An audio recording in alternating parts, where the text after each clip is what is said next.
Nicolas Mazurier there in the newsroom.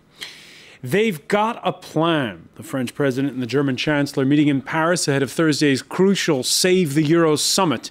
That's due to take place in Brussels. Nicolas Sarkozy and Angela Merkel announcing agreement on reforms to bolster Europe's fiscal clout. This in dealing with the sovereign debt crisis that's called into question the very future of the common currency. We're going to look at the fine print of what they announced to see if there is a genuine breakthrough here. Who's giving up more in this bargain? Oh, and by the way, aren't there 25 other nations in Europe concerned? We'll see how they feel about it all. Today in the France 24 debate, Merkozy's Europe. And joining us is France 24 Europe editor Christophe Robit. It's not his first last chance summit that he's getting ready to cover. It's not the first one. Might not be the last. We'll see, hopefully. Okay. From Brussels, representing the east of England in the European Parliament, Andrew Duff of the Liberal Democrats. Thanks for being with us. It's a pleasure. Youth leader of the French Socialist Party, Thierry Marchal-Beck, gearing up for the French presidential election campaign coming up next April and May, the first and second round. Thanks for being with us. Good evening. And from Gütersloh in northwestern Germany, political scientist Isabel Hoffmann of German think tank, the Bertelsmann Foundation. Thank you for joining us. Good evening. The France 24 debate where viewers can always weigh in on the discussion on our Facebook page. And you can follow us on Twitter, where our handle is @FrançoisF24. Let's see if I get this right, Christophe. It's no to Eurobonds, yes to greater say for Brussels on blowing the whistle against states who don't play by the rules, a full-blown treaty reform by March, the announcements from the lips of Nicolas Sarkozy. But aren't these sort of Angela Merkel's ideas? Well, when Sarkozy says Eurobonds can in no way be the solution, you could, of course, question whether that was really what he initially thought. We all remember that France, a couple of months ago, was still very much in favor of Eurobonds, of guaranteeing, jointly guaranteeing Eurozone bonds.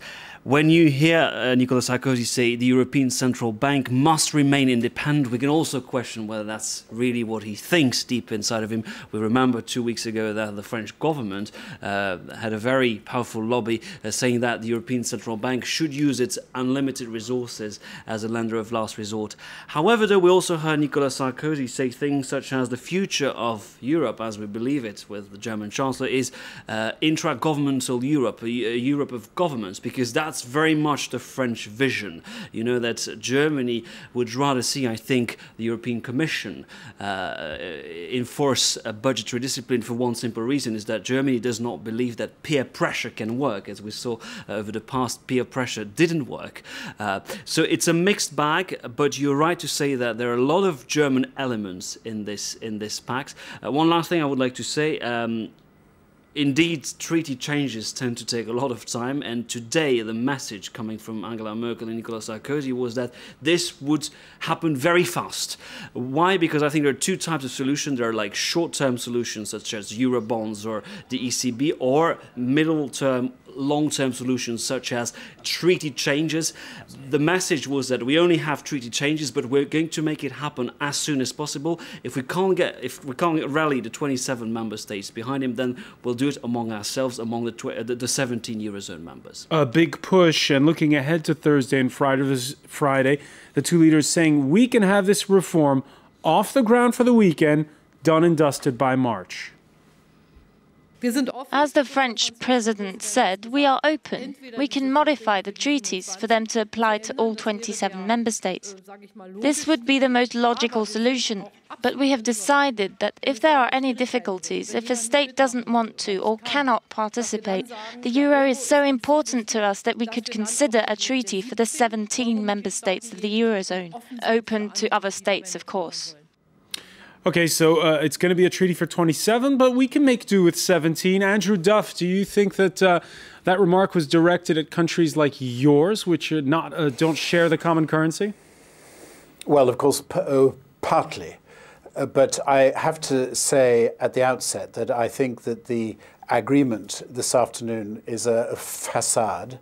I think if you actually do want to appreciate the real positions of the two leaders, you have to have a look at Sarkozy's speech in Toulon on Thursday, and Merkel's speech in the Bundestag on Friday of last week. And you will see there that their approaches are extremely contrasting, and it's clear that they have not been able to build a substantive bridge in Paris today.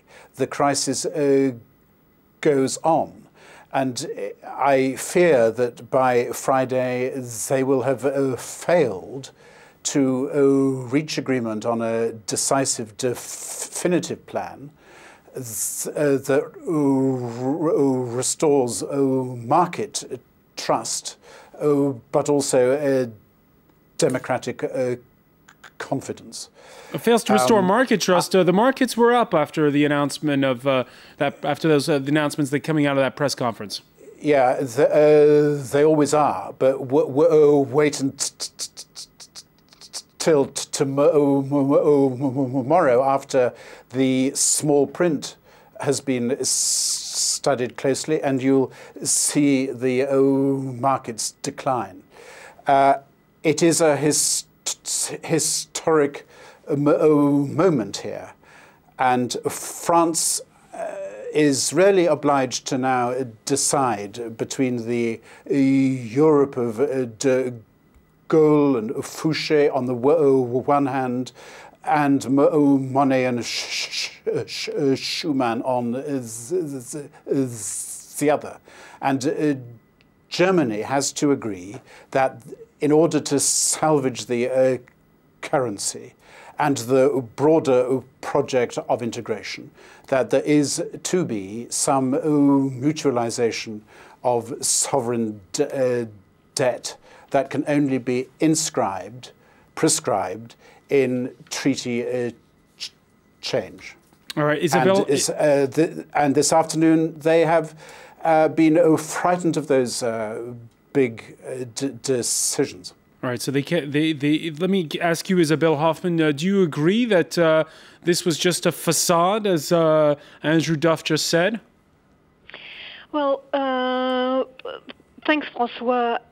I guess, like the crucial question here is how to restore credibility, right? And if you look at the Merkel speech last Friday, then you can see that she came down pretty harsh on politics, and she was speaking a lot about trust and about how to restore trust and who is trusting whom these days. And so she's saying banks are trusted, like states banks are trusted, or the ECB are trusted. That we know when we look at the polls, and we know that the courts are trusted. So we cannot touch them, but politics now has the hard task to restore the trust. So, and I think her approach is, and you could see it very well in the speech, is to say, well, we need to change the treaties, and we need to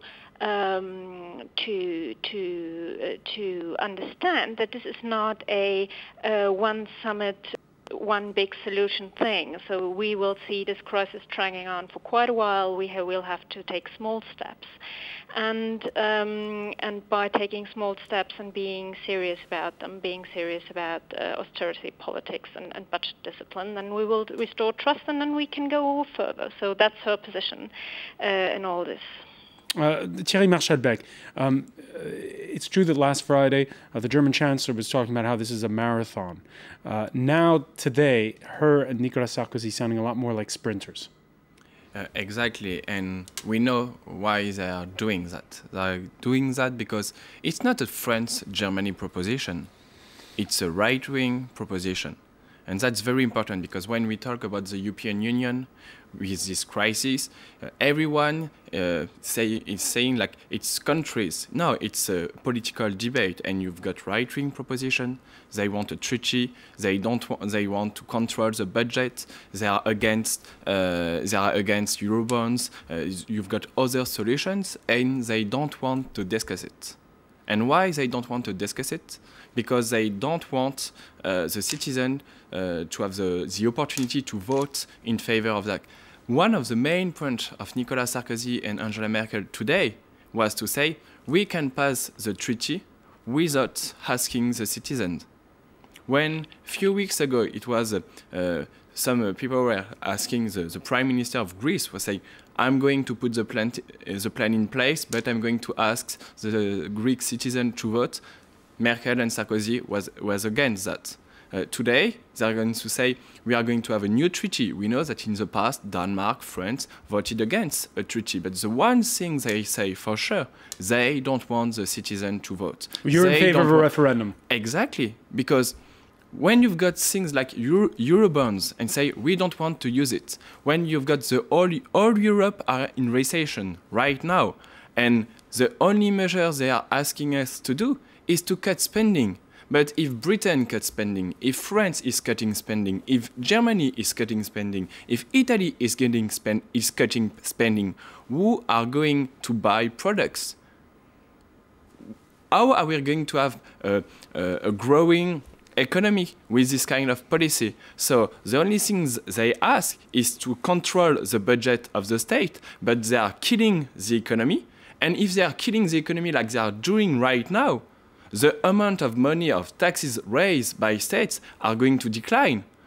So we are going to have biggest deficit because of the treaties. A vicious circle. Because of the treaty, they are asking us to vote, not by the citizen, but only in the parliament. I know that socialists are never going to do that in France. All right, but there is certainly one point on which you're right is the sort of sense of urgency. We heard it in the concluding remarks from Angela Merkel and Nicolas Sarkozy.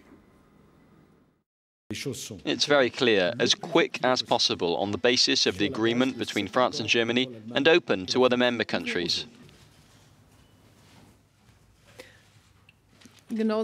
Of course, we will be talking to the European Parliament, and we will make sure that there is no misunderstanding. We are determined, and we would like a decision to be made during the Council meeting.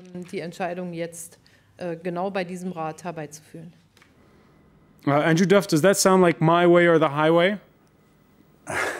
Well, they certainly are obliged to speak to us in Brussels, in the Parliament.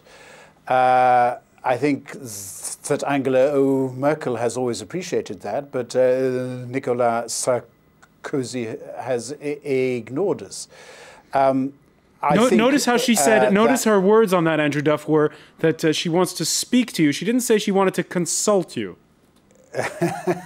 Well, I think that she'll find that Parliament also has something to say. And I think if there is going to be a treaty change, which that will have to be, then we need a convention to prepare it that will be pluralistic, transparent, public, and through bringing all the stakeholders into the same place, you can deepen the and improve the quality of the outcomes. I think this summitry, this rather panicky summits between these great leaders is clearly failing to produce a conclusive resolution of the crisis. Well, Christophe Robit, I got to tell you, Andrew Duff has spelled out a laundry list of all the different articles of the treaty that would have to be changed. Can this be done without a referendum?